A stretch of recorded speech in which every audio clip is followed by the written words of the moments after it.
in un labirinto di orologi sgangherati. Si perde il tempo che mai ha avuto senso.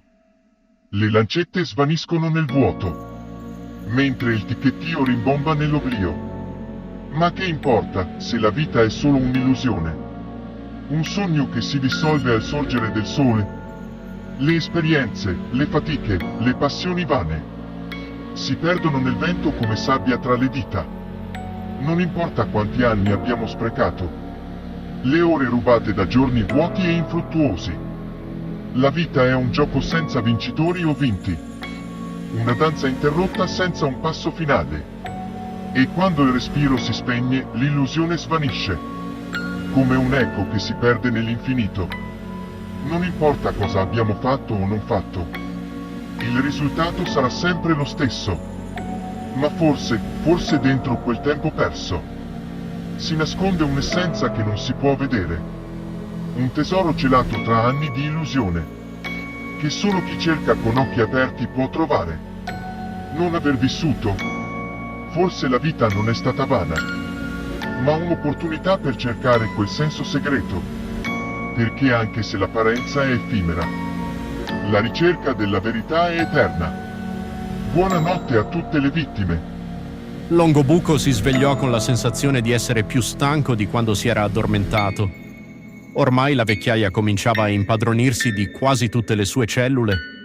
Gli rimaneva ancora molto entusiasmo della gioventù, quella passione che lo aveva spinto a intraprendere la professione di investigatore scientifico, ma si rese conto che se la mente poteva andare oltre l'ostacolo, il corpo purtroppo no.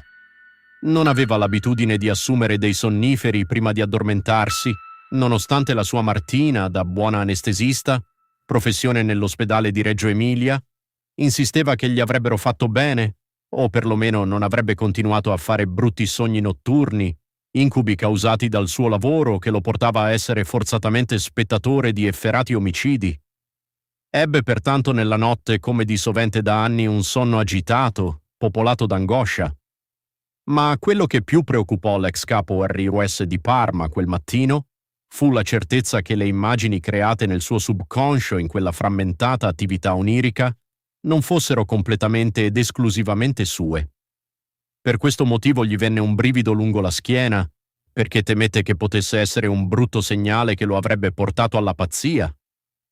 «Non sono nemmeno più padrone dei miei sogni», guardò l'orologio digitale appoggiato sul piano di marmo grigio del tavolino da notte. Le cifre rosse indicavano che erano le 6:03. Doveva alzarsi per recarsi alla caserma dei carabinieri di Magenta.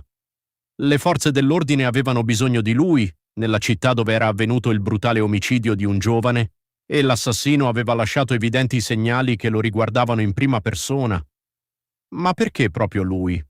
Aveva ormai lasciato da tempo il comando dei RIS di Parma, ma evidentemente il suo destino doveva essere ancora contaminato dal male e, suo malgrado, doveva ancora viverlo in prima persona, a tu per tu col demonio. Scostò il lenzuolo tutto stropicciato, si alzò dal letto e andò in bagno. Lo attendeva una giornata alquanto faticosa e non aveva più la freschezza giovanile di un tempo. A centinaia di chilometri di distanza, anche un uomo si svegliò per un brutto incubo, ma rimase ancora a letto, nel buio, a meditare. Era ancora presto per alzarsi. Era comunque scivolato, nella notte, in un sonno soddisfatto con la sensazione liquida e appagante che provava una barca in secca quando ritrovava il mare.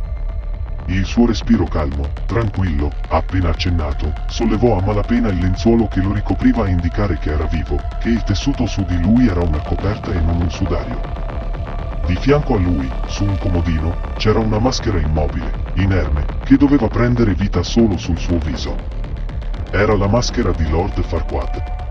L'uomo, steso sul letto, pensò alla scena dell'omicidio da lui commesso in una notte precedente indossando la maschera di Shrek, come se stesse assistendo alle riprese macabre di una scena reale vissuta da un'altra persona.